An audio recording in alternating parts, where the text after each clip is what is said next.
I'm seeing red again. These thoughts are stuck in my head. Somebody hold me back. I'm losing patience.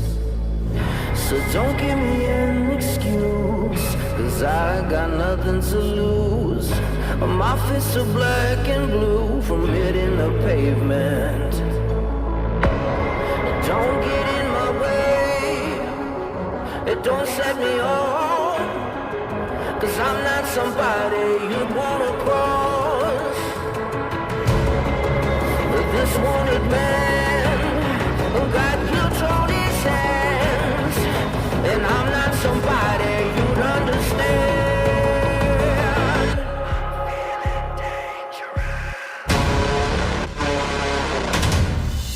I'm feeling dangerous. Let ashes burn to dust.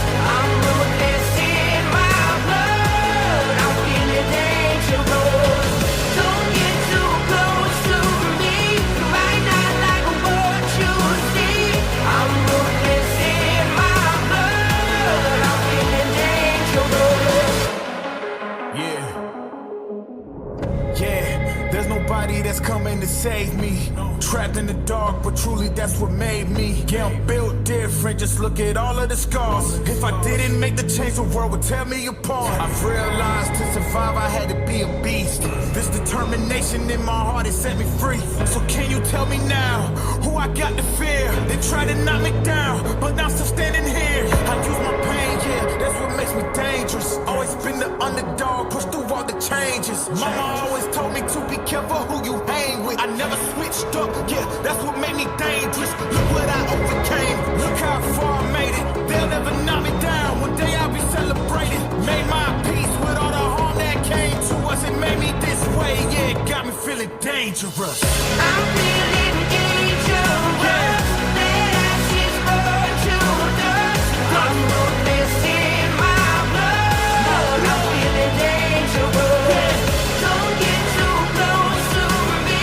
You might not like what you see. I'm ruthless in my blood. I'm feeling dangerous. Yeah, look, I'm feeling dangerous. Yeah, I'm feeling dangerous. They can't stop us. They can't stop us, no. They can't stop us. Feeling dangerous. Feeling too dangerous. Feeling too dangerous. Yeah, we feeling too dangerous. Feeling dangerous. Don't get in my way. Don't set me off, 'cause I'm not somebody you'd wanna cross. I'm feeling dangerous. I'm feeling dangerous. Let ashes burn to dust. I'm ruthless in my blood. I'm feeling dangerous. Don't get too close to me. You might not like what you see. I'm ruthless in my blood. I'm feeling dangerous. Yeah, I'm feeling dangerous. yeah, let's go. I'm feeling dangerous.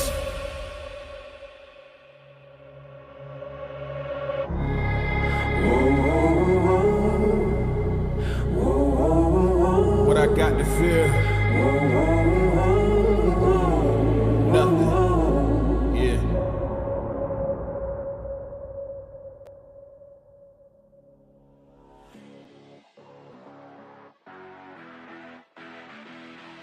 Saturday countdown. You're damn right, it's a Saturday countdown. It's a good countdown. First NFL Saturday of the season. What's good, everybody? We're taking over. No more college football games that we gotta wait for. Nah, we're here. First day of the weekend. Give me some more football. It's only 3 games. But it's definitely going to be better than that game on Thursday night. Historic game. I don't know how accurate me and my co-hosts were at calling that game. We definitely didn't call 63-27. There's no way. Or 21. I just wanted like something newsworthy, man. That's what we got. So I was happy seeing the Chargers just self-destruct. Like if you want to see a franchise self-destruct like right in front of your eyes, that's what you saw. And everyone got fired the next day. Yeah. I made a passing joke about that when we were live. I was like, Raiders, good luck tonight, and you're gonna be, the reason why everyone at the Chargers gets fired. And Mr. J was in our chat like, how about them Raiders, right? And I looked at the score, and it was like 28-0 in the beginning of the second quarter. I was like, huh?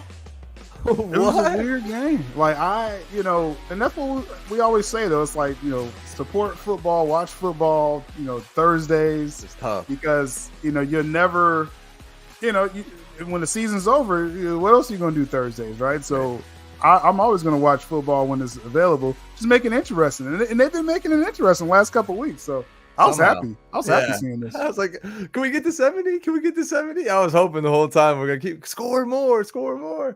Poor Chargers though, like those guys. I think there's a hilarious clip of what's the guy's name? Staley? John? What's the Brandon Staley, yeah. Brandon Staley. Coach.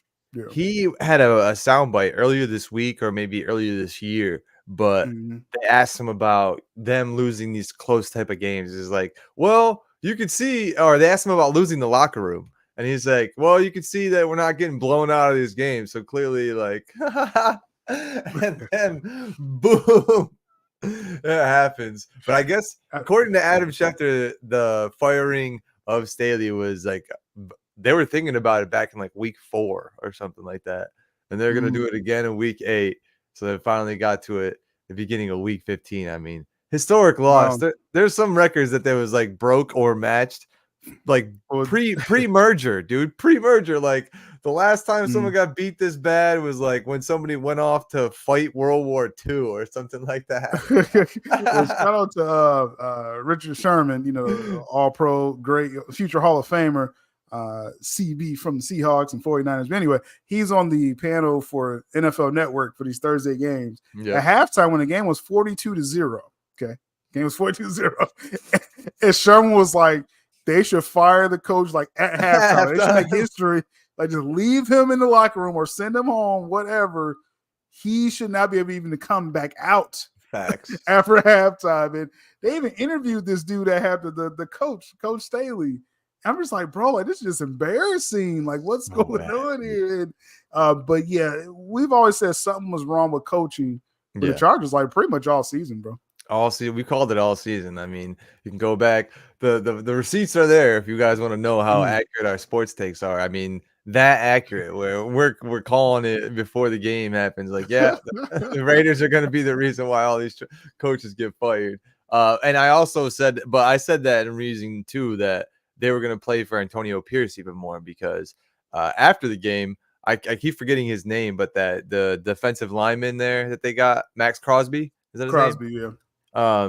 He was on the Pat McAfee show, and he said that if anyone's going to be there next year to be their head coach, he wants it to be Antonio Pierce, and that they believe as a team like it should be Antonio Pierce. So after having kind of a historic loss the week before, they lost 3-0 the week before to the Vikings, dude. Yeah. And then they come back out and they play like this. Max Crosby said to them, it gives them hope that they can be, with these other playoff contenders. But I don't know if we're going to see that much out of the Raiders yet. I don't know about contenders, but I mean, just the playoff race. They're probably not really in the playoff race anymore either. But it's nice to They're dream. technically in it. They're not completely Okay. counted out, but there's some other things that have to happen in order for them to be. I don't think they can just win out and get in. I think some other people. It's over. It's over. It's over. No, it's over. No, but and the main reason why I say that is because they already have 8 losses. Everyone in the race only has 6 losses. So yeah, that's gonna be hard to get into that. Yeah. Especially there's only there's 4 weeks left, 3 weeks left. So yeah, man. What a grand, I guess, show. There's not too many times in the season where there's 2 games this season so far where teams have scored over 60 points. I don't know if that happens twice in a season, like that many times. If anything, it's just like once in a couple of years. Not every, I've watched so many Patriots games, but they never like ran up the score that much. They get to 50 and they'd sit Tom down. So not a whole lot of 60-point games that I've even seen in the 20 years that I watched the Patriots and those crazy offenses. So 2 games.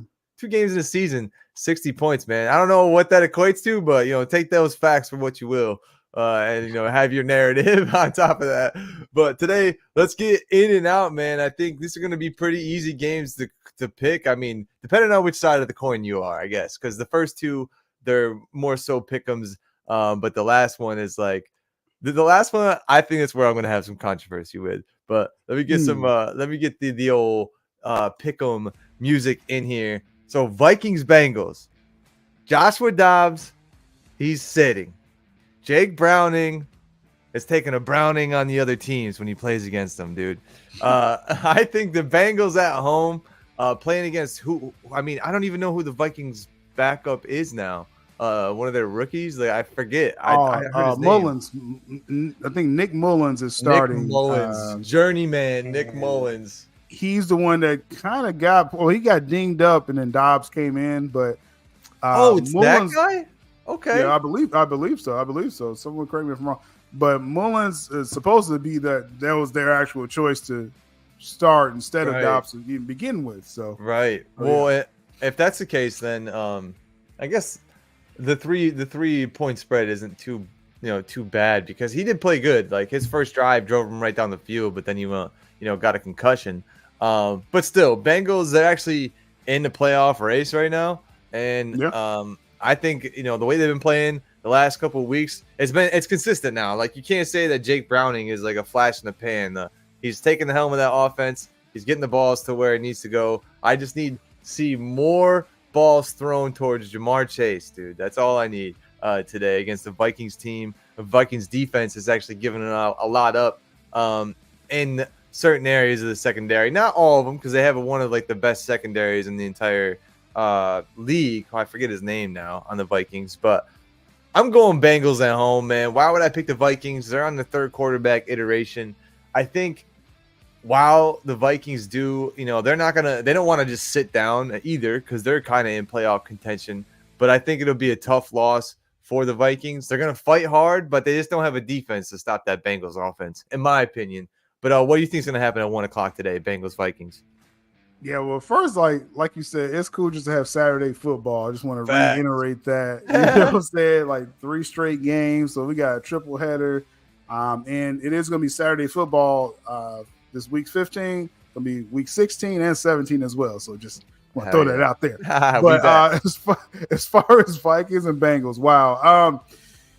Both teams, like you said, in the playoff race. The Vikings, I think their offense scheme was a little bit exposed last week, but that's why you change your quarterback, right? Yeah. Justin Jefferson finally came back after that injury, that kept him out most of the year.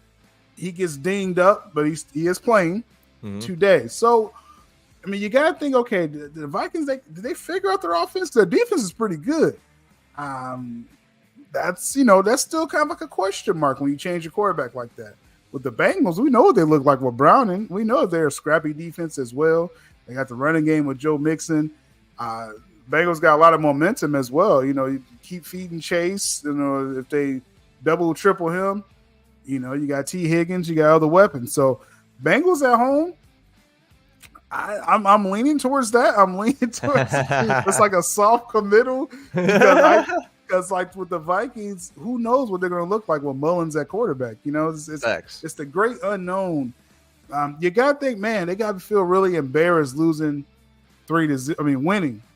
You got to feel embarrassed even winning. Yeah, that's embarrassing. And playing in that whole game. It's got to be better than this, right? And the Bengals, is Browning really going to carry the Bengals to the playoffs? I got to go with the Bengals. This is a close one. This is really a close one for me. I'm going to go with Browning to add to the legend.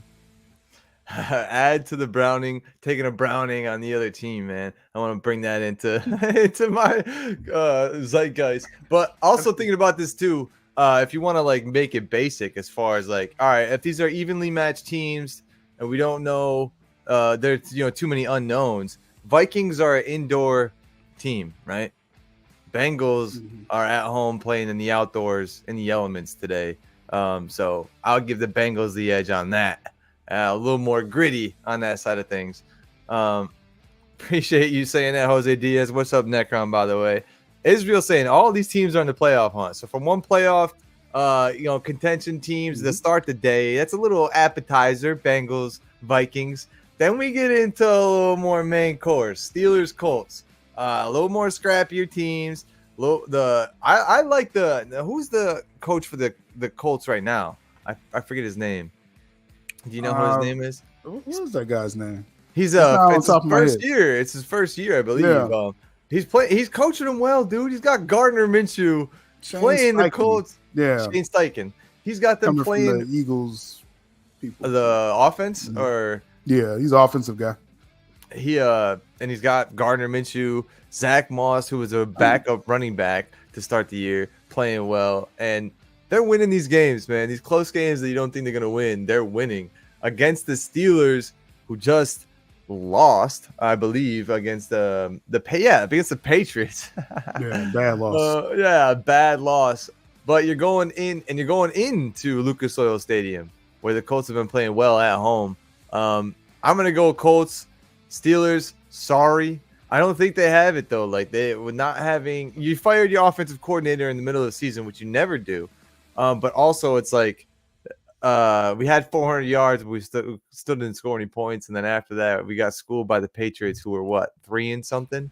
Like, yeah, it's not looking good for the Steelers. I think we might have crossed that hump, and we're trying to get just to the winning season now instead of getting the playoffs. So I'm gonna go Colts at home. They're playing for something, man. And who knows if that Minshew's magic is gonna rear its head? But it better for me and my fantasy team. But who do you got in Indianapolis today at Lucas Oil, bro? Like you said, with the Steelers, I mean, embarrassing loss, I think, last week with Mitch Trubisky at quarterback, with Kenny Pick Six, hurt, not throwing any pick sixes. So he's safe on the sideline. Right. I mean, this offense is so anemic. You don't know what you're getting from the Steelers offense. And that's just not – I don't feel comfortable. You know what I mean? That's such a great like adjective to describe their offense, dude. Anemic. Yeah. Perfect. Yeah. Now the defense now, TJ Watt and Highsmith were both in concussion protocol. I believe they're both going to be back for this game. You got to think, if they embody the coach as much as they say they do, Mike Tomlin, they got to come out, the Steelers defense, got to come out and kind of win this game for them, right? You got the Colts playing at home. The roof is closed. It's too cold out here, towards the Midwest here. We can't have the roof open right now. So Minshew Magic, Jonathan Taylor is still out. He'll be out for a couple weeks. Zach Moss, he's been good all year, but they've been kind of stuffing this guy a little bit. A little shaky on the offensive side for the Colts, and above average defense. I just feel the Steelers are going to come in like with a head of fire, and I'm actually going to pick the Steelers to come in there and win an ugly game. And maybe it's for the coach, maybe it's just the defense saying, "Hey, we're going to stay in this race somehow." But I just don't see the Colts ready for a determined Steelers defensive front. Damn, dude. That's fair enough. Especially, I mean, I have Zach Moss on my fantasy team. I've seen him get a little stymied in recent weeks, but I'm trying to will both of them into a good game, but luckily they don't play until 4:30. So if I need to take them off my roster, I can absolutely do that. But after the 4:30 game, we kind of got a little bit of a lull, and I think it's at 8:15 is when the Saturday night game. And this is really like a marquee game. It might be the highest spread, but to me, this is gonna be the closest match and probably like the highest scoring, the more matched offensively and defensively. And these are two actual, playoff bound teams, not just playoff contenders, right? I think these are playoff bound teams. And the Broncos, they put a fight with these teams all season. They've gone on the road and gotten these wins. They've gone to Buffalo and they've blanked Kansas City. But now they're going into Detroit, where Detroit has lost or almost lost against the Bears, and they lost against the Packers recently. And I'm surprised that the Lions are actually favored 4.5 points against the Broncos.